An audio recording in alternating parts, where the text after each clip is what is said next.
dès l'âge de 16 ans, voire même 14 ans sous certaines conditions.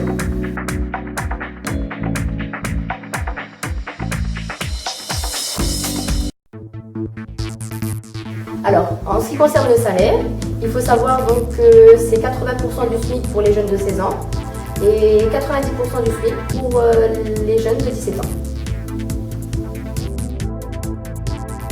Donc il existe plusieurs types de contrats, des CDD, donc contrat à durée déterminée, des CDI, contrat à durée indéterminée, des contrats de travail saisonniers, ainsi que des contrats donc, de travail temporaire. Voilà. Le service civique, c'est donc un engagement volontaire dans une mission en faveur de la collectivité. C'est pour les jeunes de 16 à 25 ans. Ça peut être de 6 à 12 mois, donc 24 heures semaine. Alors le CV, il doit mettre en valeur nos expériences, nos compétences professionnelles et nos centres d'intérêt. On peut se rendre sur un site qui s'appelle semantis.fr/cvitae et sur ce site qui est un logiciel d'assistance gratuit, on peut créer notre propre CV. Et si jamais on n'arrive toujours pas à créer notre propre CV, on peut se rendre au point de formation jeunesse de la commune de Roba afin de demander de l'aide à des professionnels. Alors dans ce cas-là, n'hésitez pas à venir. La lettre de motivation, c'est des informations complémentaires au CV et il faut donc t'argumenter ton intérêt pour l'entreprise. L'entretien, il faut adapter sa tenue, poser les bonnes questions, garder en tête le nom de la personne qu'on va rencontrer et surtout être à l'heure.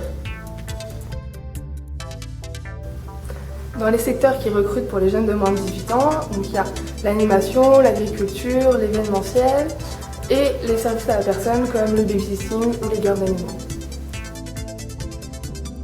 Donc le BAFA, c'est le brevet d'aptitude de fonction d'animateur. Ça ouvre toutes les portes de l'animation et il suffit d'avoir plus de 17 ans.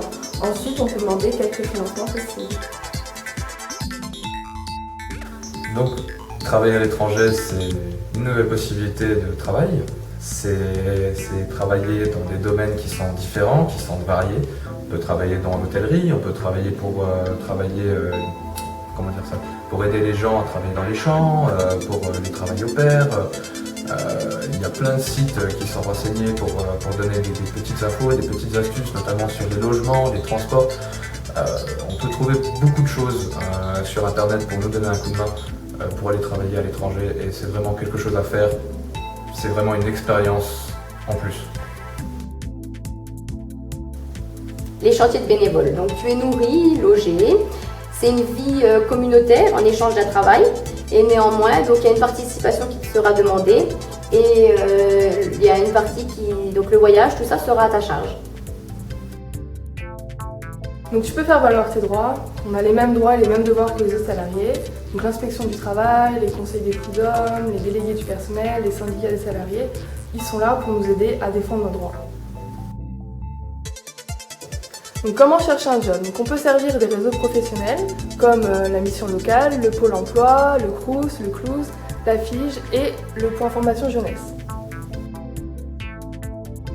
Les jobs étudiants et la sécurité sociale.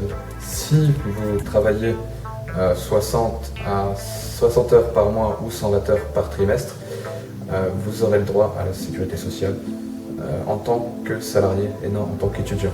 Si jamais il y a un changement de statut, il faudra préciser à la sécurité sociale, sous les 1 mois, que ce statut change, justement pour que vous repassiez en tant que sécurité étudiante et non en tant que salarié.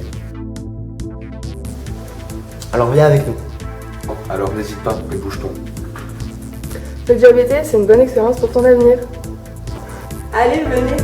Si tu as d'autres questions à nous poser, viens nous rencontrer au point information jeunesse de Roba.